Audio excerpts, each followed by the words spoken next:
This is Eric Muathe with Muathe.com. It is for October 23rd, 2019. We are seeing the cryptos moving low, and we can see that Bitcoin is also showing about a 7% drop currently. Now, this is part 3 of a series of videos I was trying to do and capture what I thought was a turnaround and a potential swing trade lower. So this is going to be part 3. Part 1 and 2 are going to be in the description of the video. All right, this is going to be a brief one. You can see right now trading pretty much at the lows of the day. And what I wanted to discuss here briefly is the magnitude of this drop on a daily basis is going to be dependent on one simple factor, which is whether or not we hold above RSI 30.9 or whether we stay below 30.9.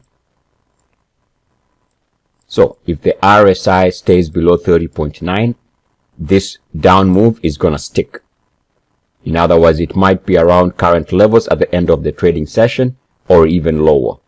If Bitcoin is to recover intraday, then it needs to stay above 30.9. So intraday, this is the level to watch if you know what you're looking for magnitude of a drop. Slashing below 30.9 always yields this type of reaction. The last time we slashed below 30.9 was here, and you can see that was for a big down day. So 30.9 is now in focus. Anything below that, expect this day to stick. Recovery back above 30.9 on the daily RSI might stop the recent slide. Again, this is part 3 of 3 videos. Eric Muathe, Muathe.com. And before I conclude, let's take one final look. Remember, the charts were indicating potential for resistance.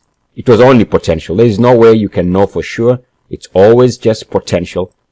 But the charts were indicating potential for resistance if you take a look at part 1 and part 2 of this 3-part series. Eric Muathe, Muathe.com. As always, good luck, peace, and blessings. E-S-E-S.